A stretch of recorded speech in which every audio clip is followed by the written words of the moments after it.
ಓಂ ಗಂ ಗಣಪತಯೇ ನಮಃ. ನಿತ್ಯಭಕ್ತಿ ಕಾರ್ಯಕ್ರಮಕ್ಕೆ ಸುಸ್ವಾಗತವನ್ನು ಕೋರುತ್ತಾ ಭಗವಂತನ ಆರಾಧನೆಯಲ್ಲಿ ಭಗವಂತನ ಪೂಜಾ ಕೈಂಕರ್ಯಗಳಲ್ಲಿ ಅನೇಕ ವಿಧವಾಗಿ ಭಗವಂತನನ್ನು ಸ್ತುತಿ ಮಾಡ್ತೀವಿ. ನವವಿಧ ಭಕ್ತಿಗಳಿರ್ಬೋದು, ಹೋಮ ಹವನಗಳಿರ್ಬೋದು, ಯಜ್ಞ ಯಾಗಾದಿಗಳಿರ್ಬೋದು, ಪ್ರಾರ್ಥನೆಗಳಿರ್ಬೋದು, ಎಲ್ಲವೂ ಕೂಡ ಇತ್ತೀಚೆಗಂತೂ ಪ್ರೇಯರ್ ಕ್ಯಾನ್ ಚೇಂಜ್ ಫೇಟ್ ಅಂತೀವಿ.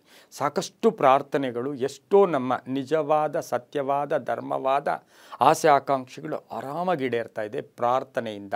ಎಷ್ಟೋ ಅನಾರೋಗ್ಯ ಪೀಡಿತರಾಗಿರ್ಬೋದು, ಆಸ್ಪತ್ರೆಯಲ್ಲಿ ಅಡ್ಮಿಟ್ ಆಗಿರೋರು ಇರ್ಬೋದು, ಅಥವಾ ಕಷ್ಟಗಳಿಂದ ಬಳಲ್ತಾ ಇರ್ತಕ್ಕಂಥವ್ರಿಗೆ ಪ್ರಾರ್ಥನೆ ಅನ್ನೋದು ಬಹುಬೇಗ ಕಲಿಯುಗದಲ್ಲಿ ಬಹುಬೇಗ ರಿಸಲ್ಟು ಸಹ ಕೊಡ್ತಾ ಇದೆ. ಆದರೆ ಪ್ರಾರ್ಥನೆ ಮಾಡ್ತಕ್ಕಂಥ ವ್ಯಕ್ತಿ ಶ್ರದ್ಧೆಯಿಂದ, ಭಕ್ತಿಯಿಂದ, ನಂಬಿಕೆಯಿಂದ ಮಾಡಬೇಕು. ಪ್ರಾರ್ಥನೆಗೆ ಏನು ಬೇಕು?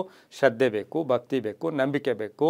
ಅವತಾರ ಬೇಕಾಗಿಲ್ಲ, ಅಲಂಕಾರ ಬೇಕಾಗಿಲ್ಲ, ಒಡವೆಗಳು ಬೇಕಾಗಿಲ್ಲ, ಆಸ್ತಿ ಬೇಕಾಗಿಲ್ಲ, ಉಪಕಾರಗಳು ಬೇಕಾಗಿಲ್ಲ. ಅಂಥದ್ರಲ್ಲಿ ಇವತ್ತಿನ ಸಹ ಭಗವಂತನ ಆರಾಧನೆಯಲ್ಲಿ ಷೋಡಶೋಪಚಾರ ಪೂಜೆ, ಪಂಚಾಚಾರ ಪೂಜೆ ಇವೆಲ್ಲ ಕೇಳಿದ್ದೀವಿ ನಾವು.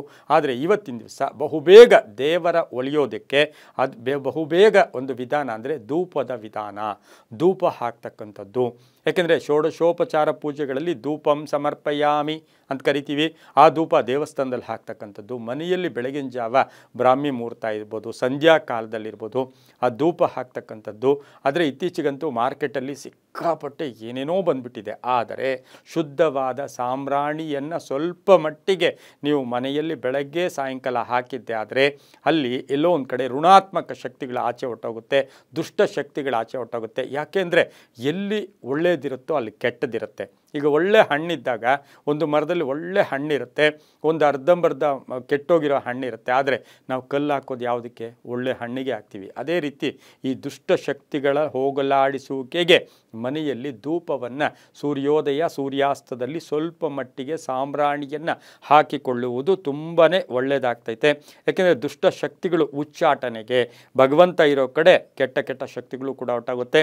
ಹಾಗೆ ಪೂಜಾ ಸಮಯದಲ್ಲಿ ನಾವು ಪೂಜೆ ನೋಡಿದ ನೈವೇದ್ಯ ಕೊಡ್ತಕ್ಕಂಥ ಸಮಯದಲ್ಲಿ ಧೂಪ ಹಾಕ್ತಕ್ಕಂಥದ್ದು, ಪೂಜಾ ಸಮಯದಲ್ಲಿ, ಮಂಗಳಾರತಿ ಸಮಯದಲ್ಲಿ, ಪೂರ್ಣಾಹುತಿ ಸಮಯದಲ್ಲಿ, ಹಾಗೆ ದೇವಸ್ಥಾನದಲ್ಲಿ ನಾವು ಮಹಾಮಂಗಳಾರತಿ ಅಂತೀವಿ. ಆ ಸಮಯದಲ್ಲಿ ಈ ಧೂಪ ಹಾಕಿದಾಗ ಆ ಭಗವಂತನ ಆವಿರ್ಭಾವ ಕೂಡ ನಮಗೆ ಕಾಣಿಸ್ತಕ್ಕಂಥದ್ದು. ಅಸುರಿ ಶಕ್ತಿಗಳು ಹೊರಟೋಗುತ್ತೆ, ದುಷ್ಟ ಶಕ್ತಿಗಳು ಹೊರಟೋಗುತ್ತೆ. ಇನ್ನು ವೈಜ್ಞಾನಿಕವಾಗಿ ಹೇಳೋಕ್ಕೆ ಹೋದಾಗ ನಾವು ಜಾಗೃತರಾಗಿರ್ತೀವಿ. ನಾವು ಪೂಜೆ ಮಾಡ್ತಕ್ಕಂಥ ಸಂದರ್ಭದಲ್ಲಿ ಜಾಗೃತರಾಗಿರ್ತೀವಿ. ಹಾಗೆಯೇ ಚಿಕ್ಕ ಚಿಕ್ಕ ಸಣ್ಣ ಪುಟ್ಟ ಪ್ರಾಣಿಗಳಿರ್ಬೋದು, ಸಣ್ಣ ಪುಟ್ಟ ಇವೆಲಿರ್ಬೋದು, ಅಂಥದ್ದೆಲ್ಲ ಕೂಡ ಹೊರಗಡೆ ಹೊರಟೋಗುತ್ತೆ. ಮನೆಗೆ ಒಂದು ಪ್ರಭಾವಳಿ ಏರ್ಪಡ್ತಕ್ಕಂಥದ್ದಾಗಿರುತ್ತೆ. ಆದರೆ ಖುಷಿಗೆ, ಸಮಾಧಾನಕ್ಕೆ, ಸೊಳ್ಳೆಗಳಿಗೆ ನಾವು ಧೂಪ ಹಾಕೋದಲ್ಲ.